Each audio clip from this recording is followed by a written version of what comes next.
Hello and welcome to an overview of the Educated Citizen Portfolio program here at Nebraska Methodist College.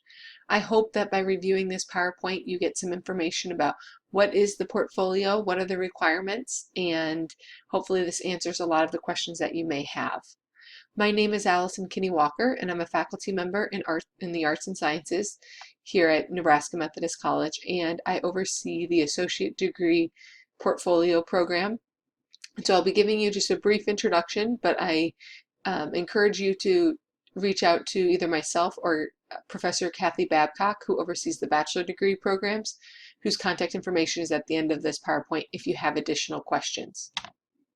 So first, what is the portfolio? You may have heard that you will be doing a portfolio while you're here at Nebraska Methodist College, and that is true. It is a graduation requirement. What it is a collection of reflections that you will complete during your time here over the 3 educated citizen goals. Our 3 goals are the reflective individual, the effective communicator, and the change agent. So each year you will write a reflection on each of those 3 goal areas. You'll discuss your progress, or you'll discuss an experience you've had that highlights that goal area, the progress that you've made in that area, and what goals you have to continue to develop in that goal area. The purpose of the portfolio program has been integral to the curriculum here at Nebraska Methodist College for decades. Students have been doing a portfolio since the mid-90s, and although there have been changes along the way, it's still an essential component of the curriculum here at the college. We believe that the core curriculum, the professional program outcomes, and the co-curricular activities that you participate in all help contribute to your development as an educated citizen. And so we want you to track your progress towards those goals of the educated citizen through these written reflections each year. For bachelor degree students, what this means is that you will need to complete a total of at least 12 reflections.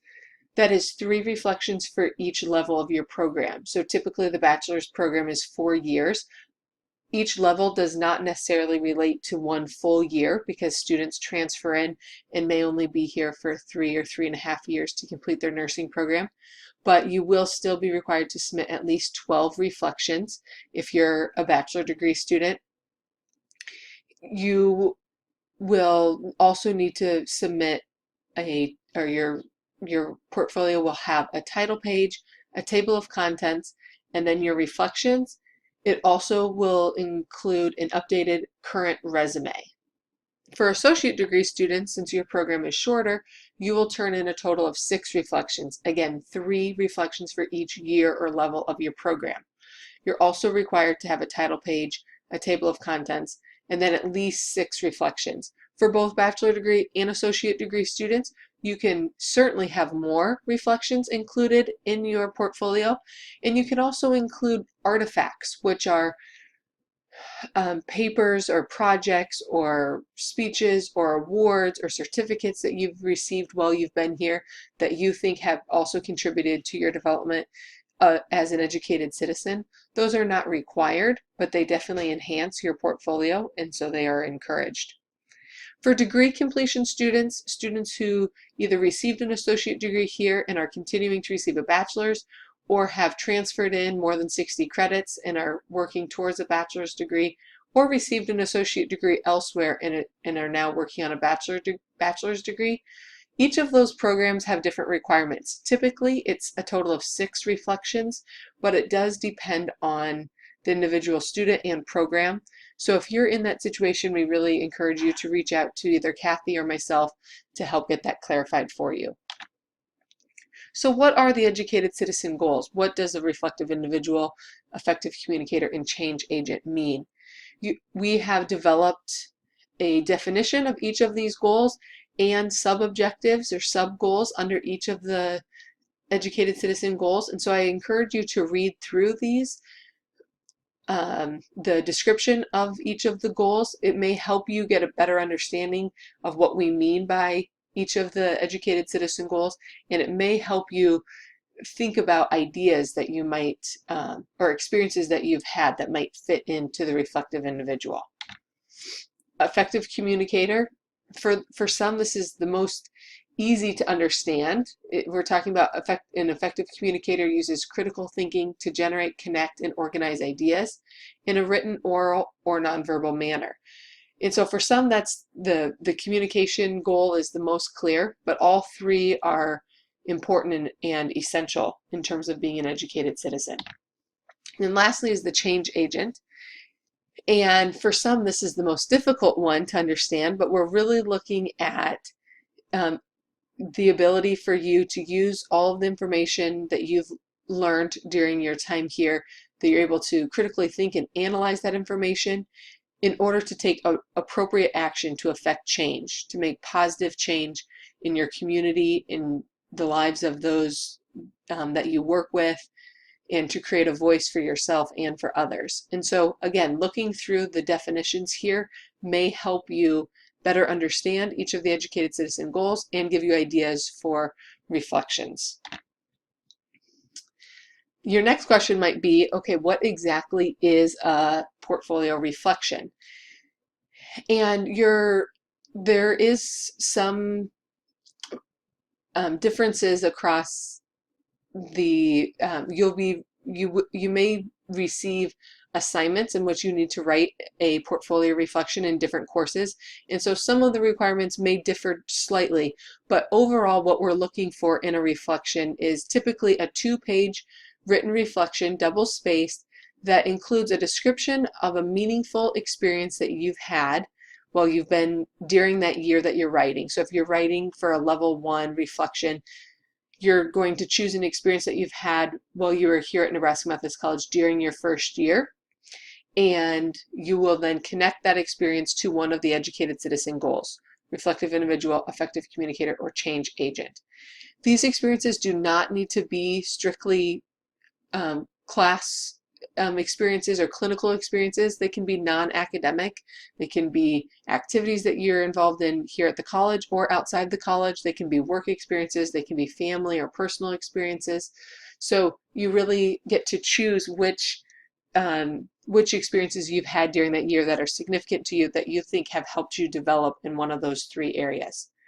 That's just a very small portion of the reflection, though. The majority of the reflection is your self-evaluation, self-reflection, your analysis, and your articulation of what you've learned from the experience. So it's really important that you reflect on yourself.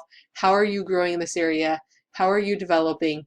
What did you learn from this experience? And how is it going to impact you going forward?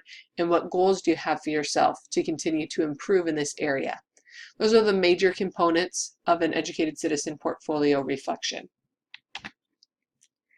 In addition to the written portfolio that you will submit upon graduation, you will also complete a presentation.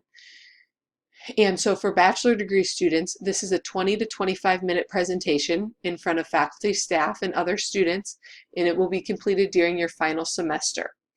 In this presentation, you will identify a public problem that you are interested in, and you will conduct an analysis or social autopsy of this public problem. And then, reflecting back on your experiences that you wrote about in your portfolio, you will talk about how you have developed skills as a reflective individual, an effective communicator, and as a change agent that are going to help you be able to respond to this public problem. If you are a bachelor degree student, we really encourage you to start thinking about what public problem you might be interested in early on in your program. You don't need to wait until you're in the capstone course in your senior year to choose a public problem. You can be thinking about this during your entire time here and be thinking about what are these issues that you're encountering as you go through your program that you're passionate about or really interested in. And so that will help make it a lot easier once you get to the final semester when you're working on this final presentation and selecting a public problem. For associate degree students, you're going to be completing a 10 to 15-minute presentation, which will also be in front of faculty, staff, and students. And it's a little bit different. You will be selecting at least three experiences that demonstrate your experiences here at Nebraska Methodist College in relationship to the 3 educated citizen goals. So how have you grown and developed as an educated citizen during your time here at Nebraska Methodist College? And you'll use the experiences to illustrate that journey. And again, of course, we're going to ask you to explain what you learned from these experiences and how it's going to impact you going forward now in your profession. Hopefully this PowerPoint has answered some of the questions that you might have had about the Educated Citizen Portfolio Program, but there is a lot more information out there if you want additional resources. We recommend that you look at the Portfolio tab on My Methodist. It has a lot of resources about the portfolio program, about the Educated Citizen goals, about how to write a reflection. In particular, we have some examples of some strong reflections that other students have written. We also have examples of student presentations that you can watch so you get an idea of what a strong presentation looks like as well. In addition to looking at the Portfolio tab, you are welcome to contact either Kathy Babcock for bachelor degree students. For associate degree students, you can contact me, Allison Kinney-Walker, and our emails are located there. Your other faculty, staff, and advisors are also resources that are available to you to help you brainstorm and think about experiences that might be appropriate for your reflection or to seek feedback on your portfolio or your presentation. So we look forward to hearing from you, and we wish you all the best as you progress through your program here at Nebraska Methodist College.